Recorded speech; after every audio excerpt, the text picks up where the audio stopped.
What's really good, LeSBP Trading Familia, Buenos dias, bonjour, bon dia, salbonas. Thank you all for tuning in. Today we're just going to be doing a little bit of weekly outlook, what we're looking for this week, the analysis, what we're hoping for, what we've changed since this weekend's back testing, all that great stuff. It's not very much, I'm not going to lie to you, but at the same time, I feel like it is quite important. So, first things first, let's look at the I don't know why the CPU always spikes so high when I'm doing nothing. First things first, let's go ahead and take a look at this little area right here. So as you can see, I've written down actually I should have said spread SL increase. That makes a little bit more sense. So what we've done is I've switched over the account, like I was telling you. Basically, I switched over the account from a spread, or sorry, not a spread only, a raw pricing account to a spread only account. If we look over to the left, I switched over that from the raw pricing account to the spread only account. As you can see, 351 and 48 cents, which is the same amount that I had before. But the reasoning for that is because I was complaining so much about commissions. Now, I know it sounds very small. Currently, right now, my account is not that large. So I'm only able to use up to a 0.10 lot size at most, which is usually about 70, 75 cents, 76 cents, something like that. But believe me, it adds up. I trade a lot. I do. I trade. I have probably about anywhere between 15 to 20 trades in a week. And the thing that I've noticed, and that's usually 1 to 2 pairs, to be honest. That's not even all the pairs. But the thing that I've noticed the most is like literally half of, if you saw my weekly recap, half of my profits are gone just from commissions. That's 15, 16, 12, anything over like 10 to $12. And because I'm supposed to leave, supposed to use a smaller lot size.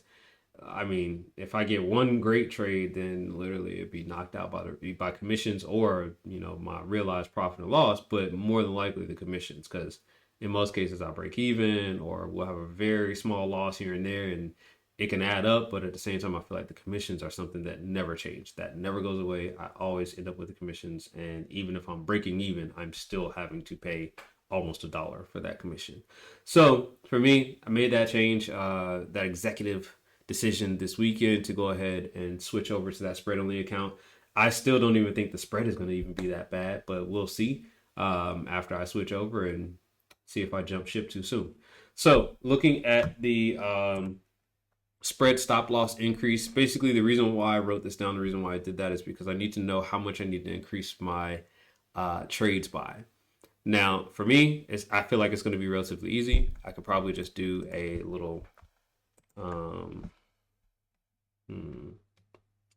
what is this? What is this? What do I call it? I could probably just do like a little formula is what I'm trying to say. So like say target, we'll say target. You know what I mean? Because my stop loss and my take profit are always 1 to 1. So that's going to be relatively easy. So let's say I put in 46. I want to know what the total is. I want to know what the total is here. So we're just going to say sum of those two numbers, which is good because it'll never be a negative. We don't have to worry about being positive and negatives and stuff like that. If I'm going for 46 pips or 4.6 pips, it'll still calculate it for me. So I'm going to go ahead, put that in really quickly. All right. And as we add the numbers here, which I'll put in, should I do red or yellow? I'll be liking to make stuff all prettified and shit. We'll just do red. So as I put those numbers here, our total number will change. And that'll make it even easier for us because now I don't have to worry about it. I can say, all right, well, what kind of trade we want to get in? All right, it's going to be 18 pips, blah, blah, blah. And yes, it will be a little tedious because I'll have to kind of go back and forth a little bit here. But I think it'll be easier that way because I got to calculate it in my head. As you all know, not very great at math. But yeah, so it'll be easy. Boom. But all I did was jot down the highest amount of spread that I saw just for tonight. I mean, I'll probably have to monitor that a little bit tomorrow to see if that's the highest amount of spread that will accumulate.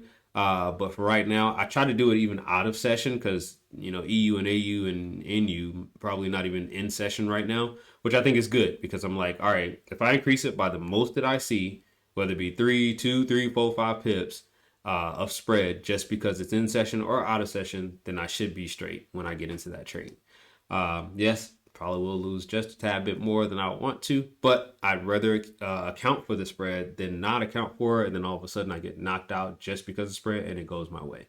So that's probably the biggest change that we made. I mean, yes, the account is a huge change, but literally all it was an internal transfer. We transferred from one account back to the other account because we had the spread only account first, and then I went to the raw pricing account thinking that was going to be better, not noticing the commissions and the spread actually is bigger. So either way, I appreciate y'all. Thank you. Hopefully you have a great week. We'll see what tomorrow brings. Tomorrow's Monday. Do we have any news? Tomorrow is the 9th. No, sorry. Tomorrow's the 10th. We have nothing. We have nothing on the 10th, nothing on 11th. We have CPI this week. FOMC, PPI on Thursday. Damn, that's a lot of news on Wednesday. So I don't know. I might not trade Wednesday. So we got core CPI, CPI month over month, CPI year over year, Fed funds at 2, FOMC economic projections, FOMC statement, and then FOMC press conference at 2:30. Thursday is core PPI with PPI month over month and unemployment claims, and then prelim University of Michigan consumer sentiment at 10 on Friday. So yeah, Wednesday might not be a tradable day for me. I don't know. It depends on what's seen in the market. I do want to decrease the lot size, but I also don't want to. It's FOMO, man. I ain't even gonna lie to y'all. FOMO is strong. FOMO is strong because I'm like, man, I already shot myself in the foot last week by not trading the same lot size all week. Should I go ahead and just do it all week? Because I know myself. If I win 2, 3, 4 times, I'm gonna be like, I'm increasing this lot size, and I don't want to do that. But at the same time, I do want to be as equal on all the pairs as possible, because if I trade a 0.1 on EU and AU comes up, I can't do more than a 0.02, which is literally like 20 cents per pip in comparison to $1 per pip for EU. And then all of a sudden, we don't know if AU or EU is going to give more. So I don't know. I'm talking to myself here, but I appreciate you all. Thank you all. Hopefully you have a fantastic week. It is Sunday. Hope you had a great weekend. I'm gonna get up out of here, and yeah, I'll see you tomorrow bright and early at 8 to 8:30 for the start of the stream. And I should be on at least till I'm saying 2, but it might be till like 12 or 1 because I've been ending it early, just depending on if I feel like trading anymore on that day or not. So yeah, just see me at 8 to 8:30 a.m. and then we'll see where it goes from there. All right, peace. Thank y'all.